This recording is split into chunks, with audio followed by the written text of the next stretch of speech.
seorang anak berusia 12 tahun asal Kecamatan Telaga Biru, Kabupaten Gorontalo, diduga menjadi korban penganiayaan yang dilakukan oleh seorang oknum anggota polisi. Korban bernama Muhammad Nazril Yunus, siswa SMPN 1 Telaga Biru, dipukul menggunakan kayu berukuran besar hingga mengalami lebam di tubuhnya. Peristiwa ini menimbulkan trauma mendalam yang membuat kondisi mental Nazril terguncang. Menurut kronologi versi orang tua korban, peristiwa itu terjadi pada Jumat 5 September 2025. Menurut penuturan orang tuanya, sore hari Nazril sempat bermain bola bersama teman-temannya usai sholat asar. Saat bermain, sempat terjadi keributan kecil ketika Nazril diduga mengganggu seorang anak lain. Kemudian ibu dari teman Nazril melihat pertengkaran kecil tersebut, kemudian melaporkan kejadian ke suaminya yang disebut-sebut merupakan anggota polisi. Elvis menuturkan setelah mendapat laporan, suami dari perempuan tersebut datang mencari Nazril. Ia bahkan meminta agar anak itu datang ke rumahnya. Namun Elvis yang sedang berada di Gorontalo Utara sempat mengingatkan istrinya untuk menunggu kepulangannya sebelum membicarakan masalah itu.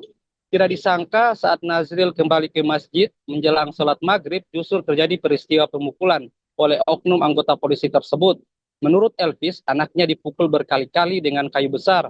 Jumlah pukulan tidak diingat persis oleh Nazril, namun bekas lebam tampak jelas di tubuhnya. Sejak kejadian kondisi Nazril berubah drastis. Anak yang biasanya ceria kini menjadi pendiam dan murung. Dia sering terlihat pucat saat bertemu orang, bahkan untuk keluar rumah saja ia merasa takut. Hasnahani, 35 tahun, ibu korban, juga mengaku terpukul melihat kondisi putranya. Menurutnya, sejak kejadian itu, Nazril sering menunduk bila berjumpa dengan orang lain. Elvis pun berencana akan datang ke perlindungan perempuan dan anak untuk meminta pendampingan psikologi anak. Tak terima dengan perlakuan tersebut, Hasnahani langsung membuat laporan resmi di SPKT Polda Gorontalo pada Jumat 5 September 2025. Sesaat setelah kejadian, laporan itu menjadi dasar bagi pihak kepolisian untuk melakukan pemeriksaan awal terhadap dugaan penganiayaan. Korban juga sudah menjalani visum di Rumah Sakit Bayangkara Gorontalo, namun hasilnya masih menunggu. Elvis menegaskan meski pihak pelaku meminta maaf, ia dan keluarga tetap akan melanjutkan proses hukum.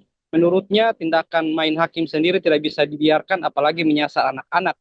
Elvis juga menambahkan dirinya mengetahui bahwa pelaku merupakan seorang anggota polisi. Hal itu membuat dirinya semakin tidak terima karena aparat seharusnya menjadi pelindung masyarakat. Hanya saja ia belum tahu pasti oknum polisi itu bertugas di mana.